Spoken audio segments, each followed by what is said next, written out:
Did you see the update that Adriana Smith, her baby has been born through C-section? I just want to revisit the story. We've got an update. Her mom did an interview. Let's talk about it because I think it's really important we pay attention.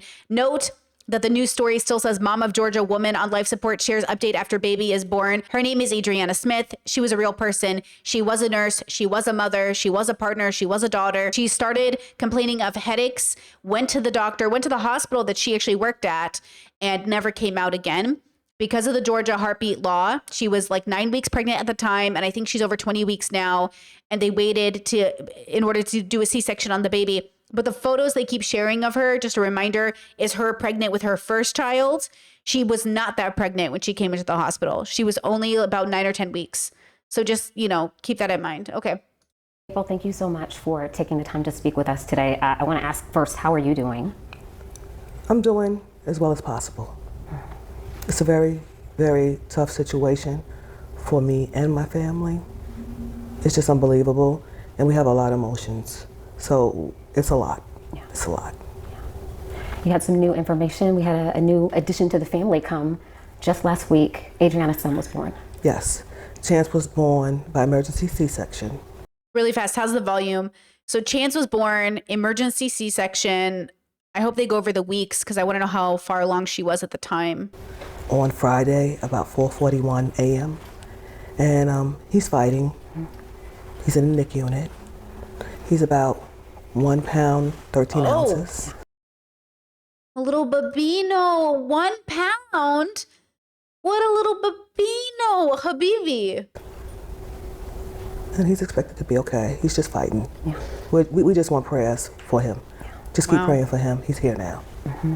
That was sooner than we anticipated, so he is in the NICU, and y'all are really just hoping for the best for him. How are you feeling as far as that's concerned? How about baby Chance? I feel like he has a great chance to survive. Yeah, it's been a rough ride for him. And I think he's gonna be well. That's good. I know a lot of people were concerned about how he might be. Well, right now we don't know everything because it's so early, so they can't tell everything, But with prayer changes things, and we just hope and pray that he's okay. Do you mind if I ask how your other grandson is doing right now? Chase he's doing okay. Chase and Chance. Chase and Chance.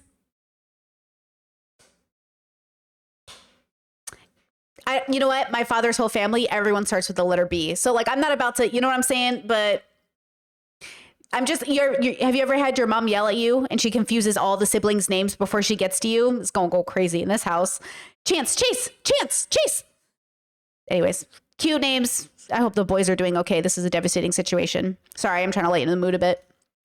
Day by day, we try to make it as normal as we can for him with camp activities, TV and family activities and stuff like that. And he's okay. He's going to need therapy. He's definitely going to need therapy. Yes, he is, ma'am. I'm going to do to make sure. Love that she mentioned that. He's okay. Yes, definitely. Wow, great. Does he know he's got a new baby brother? That he doesn't. And we feel like it's too much, and we're going to discuss that with him. Wait, he doesn't know? New baby brother? That he doesn't. Wow. Oh. He doesn't know yet. And we feel like it's too much, and we're going to discuss that with him at a later time. Okay. When we feel more comfortable about it. Yeah. Okay. Wow. I know that this is a situation that has been very trying. Yeah, True says, honestly, not a bad idea if the baby doesn't make it. Yeah, great point. Yeah. Yeah, that's a good point. Wow, that's smart. For you and your family, it's been going on for quite some time now.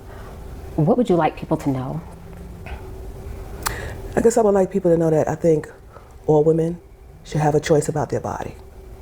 And I think I would want people to know that she was a nurse or RN.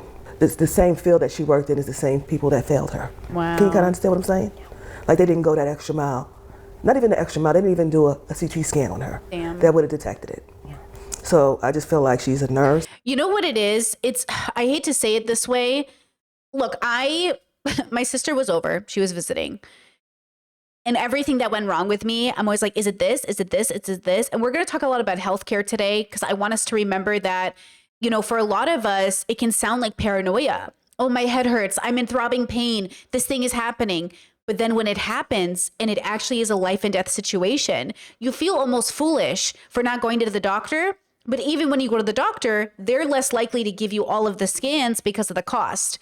And so there's like this double-edged sword in which you're told, go to the doctor, but then nothing. Like, listen, I have been feeling very unwell lately, and I keep getting all my tests done and all my labs are coming back basically okay. One thing did show up that it probably could explain a lot of my pain, which is good. I got some answers, but it can feel really silly. Like, oh my God, I keep thinking I'm sick, but everything's fine. It feels like that meme where you're like dead in the casket and the doctor's like, your labs came back perfect. It feels like that.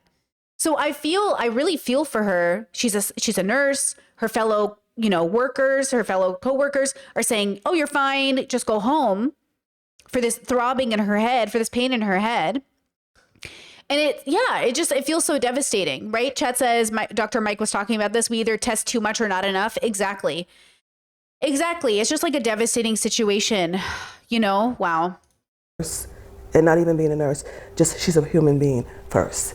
Everybody deserves health care. And I just feel like the ball was dropped.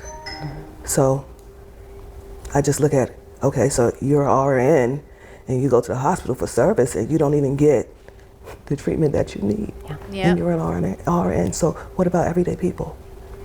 I think a lot of people would think that she would have a higher level of knowledge being in the medical field, the healthcare field herself, to know that something really was not right. Now, I have a very difficult question I want to ask you guys. This is a philosophical question, but it's probably gonna hurt a few people's feelings a bit. So Discord inspired the thought process. It says, I feel bad for the baby. If he survives, imagine the trauma he's going to have to process. This is interesting, right? Because this goes back to my thought process around like war-torn countries or places that are like new babies are being born every day in countries in which the probability of those babies dying or being kidnapped or that country being targeted by war is like more prevalent. Why do we think, it's interesting how so many of us make the decision not to bring babies into the universe or are very strict about bringing babies into the universe. But there's a whole part of the population, I would argue most of the population, that has babies regardless of how bad the situation is, right? And I've been really thinking about this. Like, there's a big discourse we had just a few weeks back about, bringing babies into the universe when you have a higher probability for disability or you don't have enough money or any of these other conversations. But I know why it hurts people's feelings, because they feel like, well, why shouldn't I get to have a baby? It's not about that, but that's why we say childcare is inherently selfish, or having a baby is inherently selfish. Because if your thought process is, well, why can't I have a baby if you can have a baby? See how that's not about the baby? Right? So when I think about this and I think about this situation, it's interesting, like the circumstance in which if this was somebody in your family, you would actually maybe want the baby to survive. Right. And that baby can have a different relationship with the process because every culture handles things differently. Like I could see a situation where you're born into this circumstance and you aren't traumatized from it.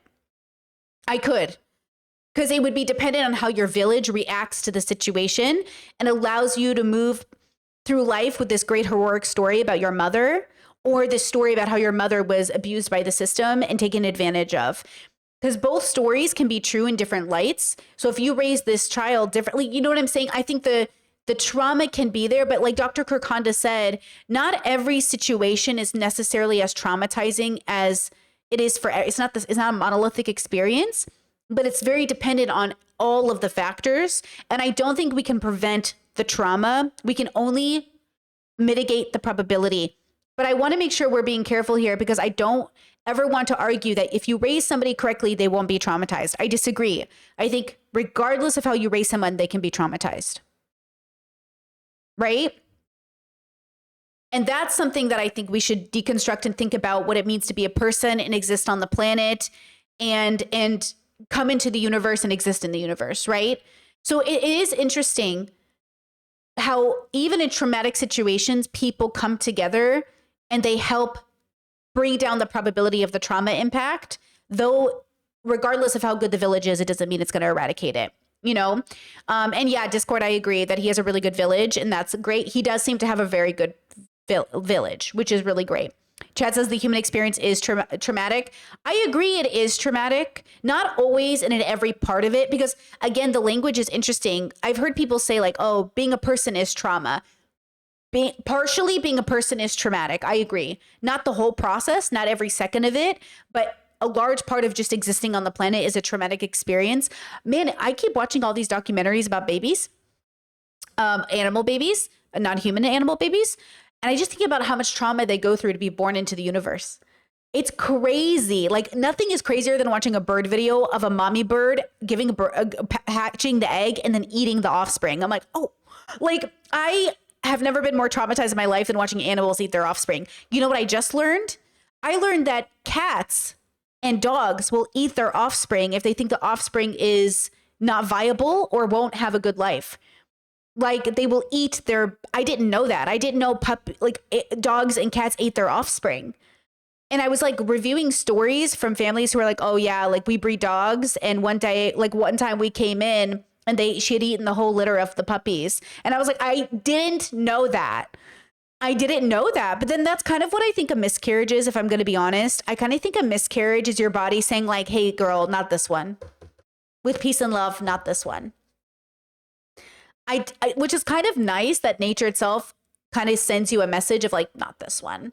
Instead of blaming yourself, instead of being like, I'm the reason the baby died, girl, nature said not this one. And like, that should take the burden off you. I feel like it takes the burden off the person having the baby. Like, you didn't do anything wrong, girl. You know what I mean? Listen to your body. Believe your body when it tells you like, trust me, girl, but then in some ways, maybe that's kind of beautiful that some of our offspring, they do make it, right? And that's kind of beautiful because like, look at the way we fought, look at the way we fought for survival, But yeah, I was devastated when I found out cats eat their babies or dogs eat their babies. I was like, oh, girl, I can't. And Chad is going bunnies too, hamsters too, this too. Okay, girl. I didn't know. She did. And that's why she went to Northside. And she was in extremely, extremely bad pain. Aww. And her fiance asked, could you please keep her? Less than 24 hours, she was gone. Damn. What do you think people should know about Adriana? She was a ray of light. She loved to travel. She loved her family. She was a good mom. And she wanted to advance her education. She loved people. Someone wrote me on Facebook, said that she took care of them in a lung transplant, and she was amazing. Aww. And even after she wasn't their nurse, she still continued to check on them. And they wanted to know if they could come, when everything was finalized and stuff. So it meant a lot that they reached out to me, and said your daughter was an angel. She was amazing. She had that kind of impact on her patients. She did. How did she feel about being a mother? Oh, she loved being a mother. She did. She really liked eating when she was pregnant, because I guess it's like, okay, I can eat whatever I want, I'm pregnant, I got the green light. Yeah, but she enjoyed it. She enjoyed it. She enjoyed her son Chase, being there for him. Swimming, soccer, taekwondo, just involved in his life, And she was excited for baby Chance. She was. She really was. What has it meant for you in light of everything that you and your family have been dealing with right now, to hear from people like that patient, to hear from people all over the world that they're thinking of you all, thinking of your... You never know how you're going to impact people, Like I bet Adriana just like went to work and probably never just thought about how many people are thinking about her right now. Oof, I'm going to get weepy. But I bet she just has a whole bunch of people whose lives she touched and she probably has no idea. And, like her death isn't just meaningful to the people that she was related to or married to. It's going to be also to the people that she helped every day at her job, that she made their stay at the hospital a little bit better.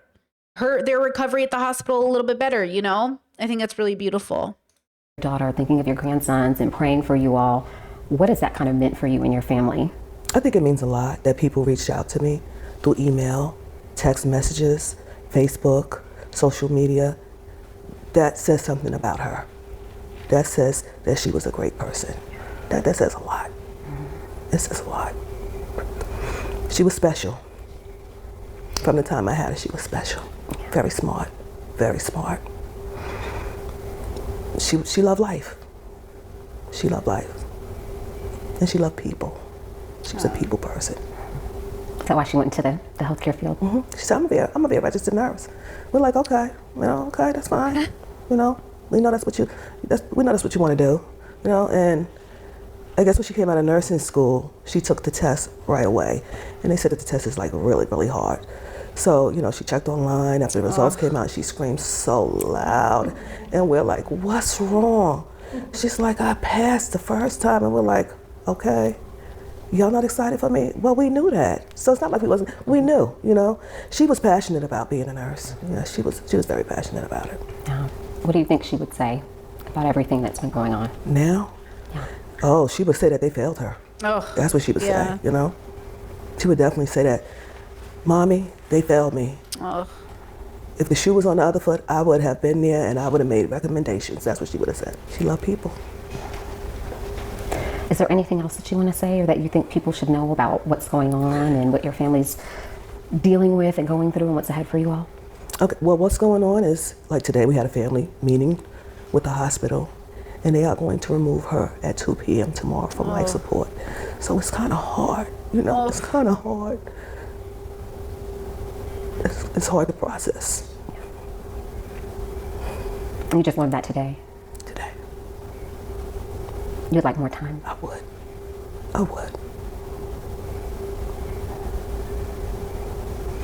So it's hard. And I think that's been it for me since I left the hospital today. I'm just like, oh boy, tomorrow at 2 o'clock, oh my God. Lord, what do I do? How can I make it not happen? I'm a mother. Yeah. I'm a mother. And she shouldn't be. I shouldn't be burying my daughter. My daughter should bury me. Yeah. And she had a lot to give. So I'm just trying to hold it together right now.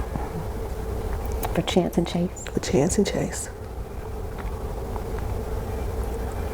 I wish he could smell his mother, just one time, Ugh. If he could just smell his mom, lay on the chest, skin to skin. But that's not possible. Ugh. Yeah. Jesus. Adriana Smith was a real person. And I think that's why even in this story, I'm upset that they don't put her name in the title. This should have been a big story. This should have been one of those names that when you heard it, you knew it. And the fact that it didn't become that is very upsetting. It is very upsetting that people are not saying her name. And it continues to be that way. And this mother continues to put herself out there to try to tell this story. And it is so frustrating to see. So that's why, once again, I just wanted to cover this story and give you guys an update. And remember, this woman has a name, Adriana Smith. She's a real person. She was a real mother, a participant, a sister, a nurse. She was a person. And then we're just kind of calling her the woman. The woman. The woman. She's not the woman. Okay? And I'm disappointed that even in this news story, which is so important to see, doesn't do her justice by having her name in the title. That's so strange. Chess says, I don't understand why they don't use her name. My theory is they don't think it will sell numbers. The story is marketing. News is marketing. And I believe they're calling her woman on life support because everyone knows who that is, because they didn't do the work to associate it with a name like George Floyd or Tamir Rice or Michael Brown. We should be able to hear her name and know who that is and what happened to her. Because I do think, and somebody asked earlier in chat, I think you said is it wrong that I wonder if she was a white woman, if it would have been different? I think it would have been different. I think this is how racism moves through the system in different ways. Lots of people, regardless of skin color or ethnic background, are neglected in the system. But I do think this story, the specific way the story was told, would have been told differently if she looked different. They kept showing her with pictures of her with a big belly, which was never true when she went into the hospital. They didn't even make it about Adriana's story, her story. They made it about the Georgia heartbeat law. And though I think that's important, we have to remember like this law killed a real person, or not killed a real person. It stopped this person from making medical decisions, or her family making medical decisions on behalf of her. And that's what's gross about it, right? Like this woman died because the system failed her, but her baby was kept alive with the family not having a say, which again, this goes back to the government inside of our medical lives, our medical choices. Do we want the government? Yes, thank you, Chad. You said it perfectly. It stole her body. Exactly. Yeah, she wasn't allowed to die with dignity. They hijacked her body. And if we want to live in a country where the government can hijack our bodies, like we need to be having different discussions about this. But it's somebody's body. It's not the woman. It's Adriana's body. It's her body. And again, had she, prior to passing away, said, should I die, do anything it takes to keep my baby alive, then I would have been behind her. I would have been behind her. But the family didn't even get a choice. And that's what I'm upset about, right? Because again, I think all of us would have been like, Adriana's amazing. She sacrificed. She's keeping, she wanted this for her baby. That would have been a beautiful story. But that wasn't this circumstance. And that's why it's so heartbreaking is like, for a lot of us in that situation, we would have preferred to maybe pass along with our baby, right? And I know for some people that's like a devastating decision, but it's the idea that we should have had the choice. We should have had the choice. We should always have the choice. Anyways, Adriana Smith, real person, real life, kids who will grow up knowing that the news referred to her as the woman instead of their mother and who she was,